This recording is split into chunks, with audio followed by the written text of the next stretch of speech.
What's up, guys? It's me, the AOLE Double X Prince, here to give you a Raw review, which I haven't done in a long ass time, but I decided might as well let's do it.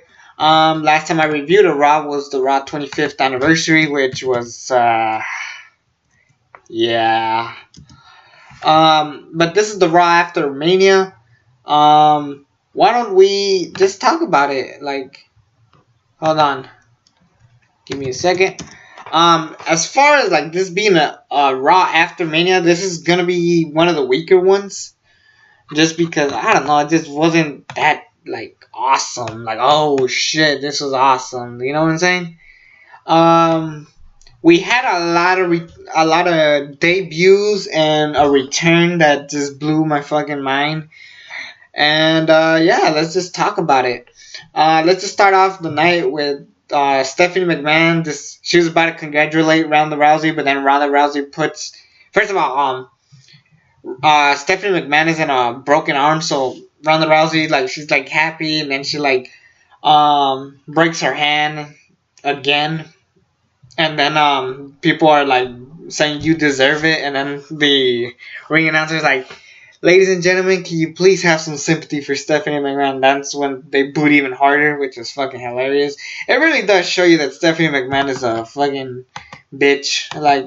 She just sucks. I don't know. She's just the lamest fucking McMahon out there. Even Vince, who can't write shit except this garbage. But, I'll give him props. At least, he tries sometimes.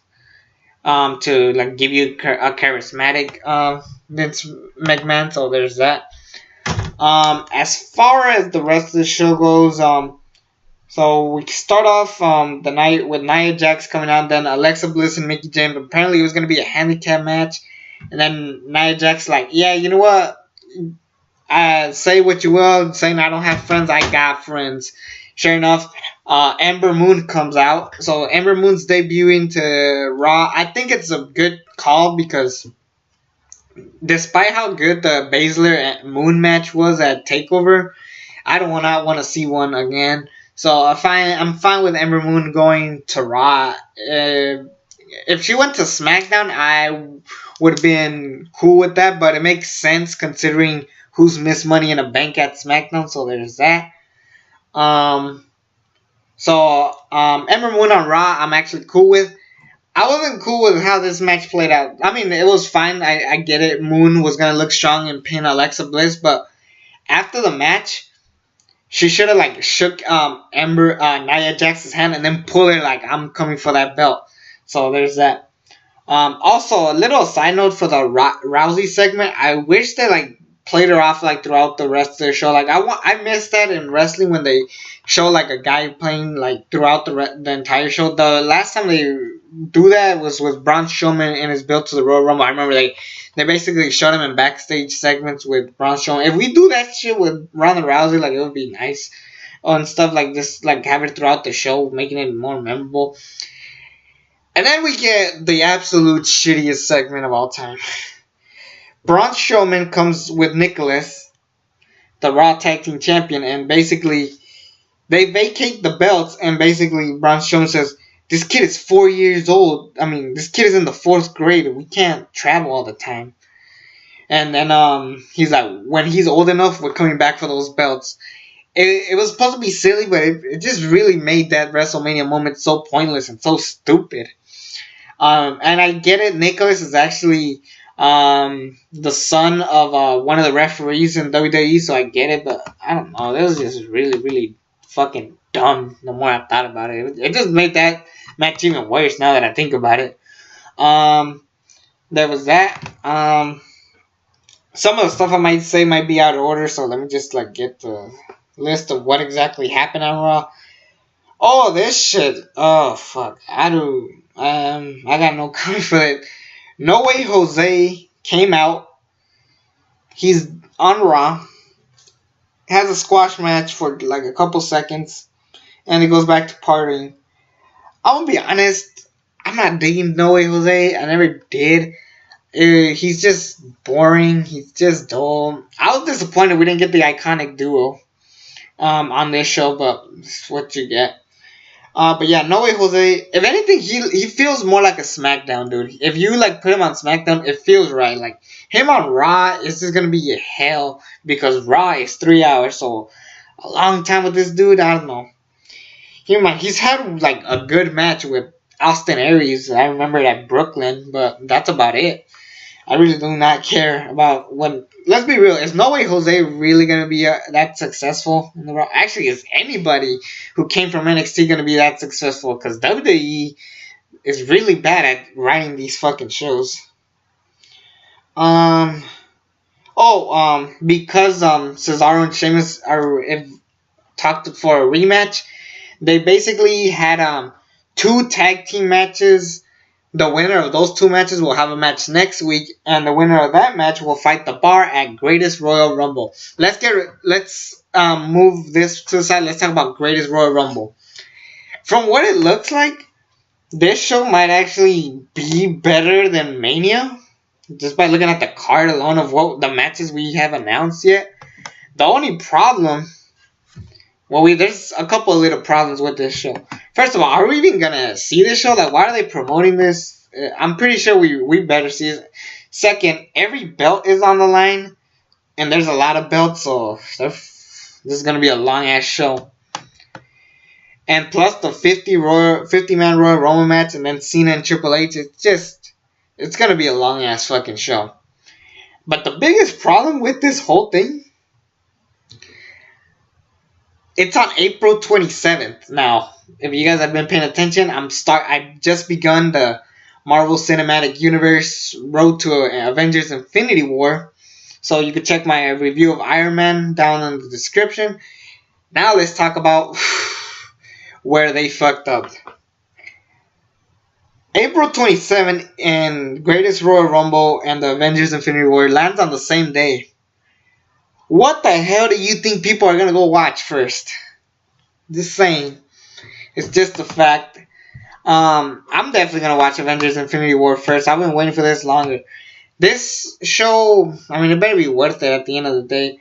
I'm curious though with the whole 50-man Royal Rumble match. If anything, I would actually have the Royal Rumble mean something like winner gets to headline WrestleMania, not WrestleMania, the SummerSlam. For any belt that they want. That would have been awesome if they do that. They actually should do that. Like, if they could do that, it could be a traditional thing. And actually, I don't know if it could be a traditional thing because there's like a lot of stuff that they would have to do. Considering the fact that what's it called? Yeah, it's gonna just like I don't know. I just hope like. This is a one-time thing. Honestly, I thought about this whole consistent business. I don't know what the hell I was thinking just now, but I don't know. I just wouldn't do it. So, anyways, this whole Greatest Royal Rumble could be good, but I don't know. It just better be worth it. Oh, and I forgot to mention. So, Gallows and Anderson, who are technically not even in the ballot club anymore. They just fucking scratched that idea. They didn't even bring it up. So they lose to the Revival, and I'm actually cool with this. So there's that. I think Gallows and Anderson I'm gonna move to SmackDown. The shakeup is next week, so I'm excited for that, but I don't know what the hell they're gonna do, so there's that. Then we get the Seth Rollins promoting the fact that he now every member of the Shield is a Grand Slam champion. He's celebrating. Then Finn Balor challenges him because he was never pinned. And then The Miz comes out. He's like, yeah, my daughter was disappointed and this and that. And this is going to lead to a match at Backlash. Seth Rollins versus The Miz at Backlash. Also, Greatest Royal Rumble, we're having Finn Balor, Miz, Rollins, and Joe in a ladder match for that title. That match sounds awesome. Hope it's better than the WrestleMania match, which even that match was like pretty good. So I don't know. We're gonna have Seth Rollins and The Miz at Backlash, so I'm cool with that. I'm pretty sure this is gonna lead to The Miz taking a time off to spend time with Maurice and his baby. So I'm cool for that. And Miz and Rollins, they can have a good match. I don't see a problem. Why not? Oh shit! now we get to the we get a squash match first. Mandy Rose beat Sasha Banks after Bayley punched her in the fucking nose, and rightfully so, because this really irritated me. Paige is officially retired.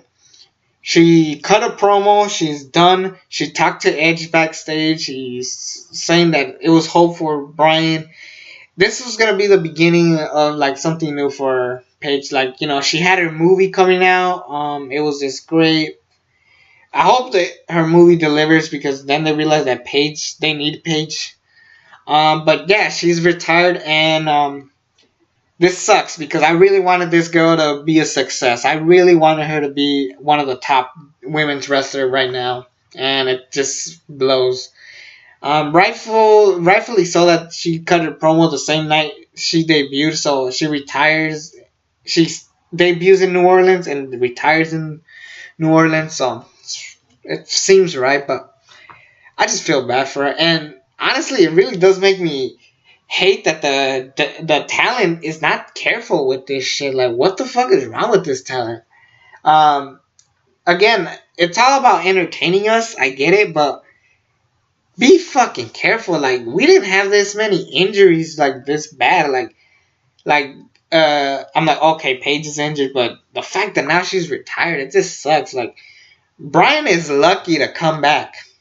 Daniel Bryan is just lucky right now, but I guarantee you that WWE is gonna have to like do some new things to like make sure this talent is all good.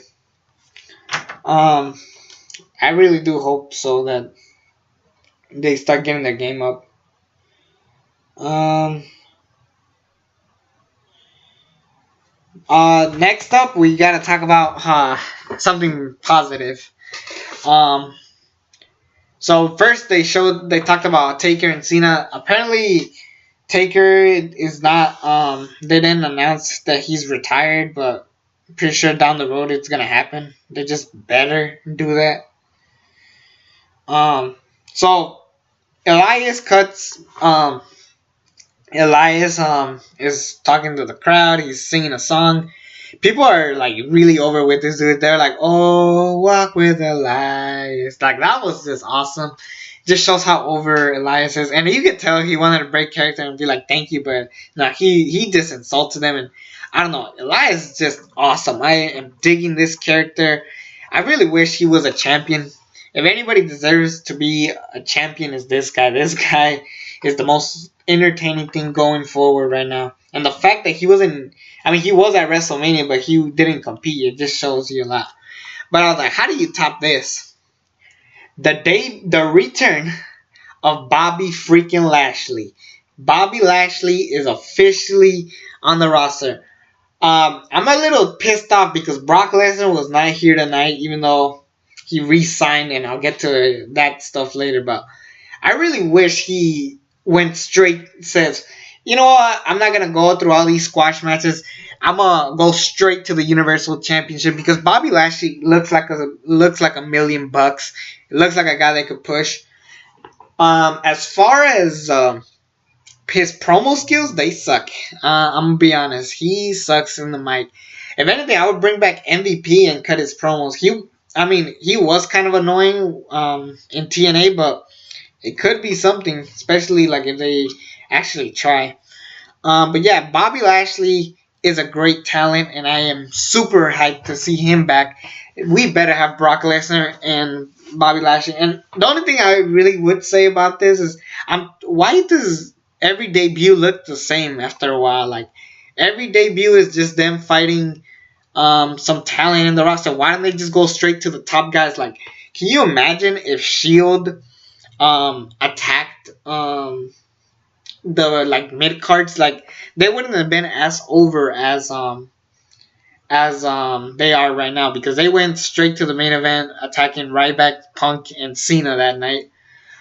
So yeah, I'm just saying. Now, Bobby Lashley is technically established at this point, but I just really hope he's worth it. They better not screw this up. Bobby Lashley is over as shit. I guarantee you, this guy is a star. All I'm thinking about is that match he's gonna have with Brock Lesnar, which better freaking happen. If anything, I would have him win the Greatest Royal Rumble match just to like say that yeah, this guy is we're not fucking around. This guy is gonna be a star. And that could be a great way to like make sure this Greatest Royal Rumble shit even delivers. Next up, we had Heath Slater and Rhino. They're complaining that they're not in the mini tag tournament elimination, whatever the fuck. So the AOP, first of all, the crowd is already yelling for AOP. So, Authors of Pain come out. They squash him. That's all you need to know. I'm pretty excited for AOP to debut. Again, I really wanted these guys to fight at SmackDown just to see them fight the Bludgeon Brothers, but I don't know. The shakeup is next week, so maybe they get drafted. Who the fuck knows? Then we had Roman Reigns cut a promo, basically like, yeah, so apparently Brock Lesnar resigns, and I find out on the internet that I'm fighting Brock Lesnar in a steel cage match for that belt. Now, no matter how many matches we have to get, what the story's going to end with Roman Reigns as the Universal Champion. It really does make this fucking stupid. Again, why did Roman Reigns lose at Mania and now get a rematch? Like, that's just really stupid ass booking, and I guarantee you that match is going to get shitted on. No matter what stipulation you put on this match, it's still not going to be that good. I'm not excited for this shit whatsoever. What I am excited for is Joe and Reigns. Samoa Joe came back. He returned, which honestly I wish he would have been Strowman's. Actually, I'm cool with him not being Strowman's tag team partner because this segment was awesome. But honestly, why didn't he fight Cena? We better have Cena and Joe this year. I swear to God.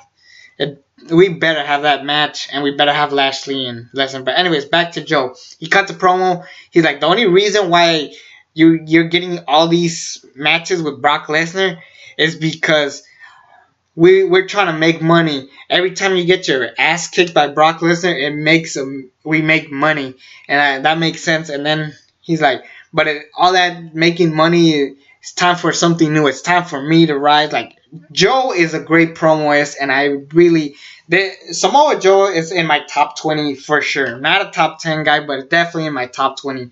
Samoa Joe is definitely a guy who I've been a big fan of since TNA. So there's that. So I really enjoyed this segment, and apparently they're gonna have a match at Backlash. I guarantee you, Roman Reigns is gonna win the steel cage match, and then Joe is gonna take the Universal Championship from him at Backlash. I think that's probably gonna happen. I really hope that happens because Joe being Universal Champion would be great, and if he fights Cena for the Universal Championship, it makes the match even bigger because like now will John Cena beat Ric Flair's record or will Joe go over? So that makes it even more exciting. So I'm excited for Samoa Joe's build, and it's crazy that no matter how many Joe and Reigns matches we get, I still get excited because Joe is just such a good promoist. He's just that damn good.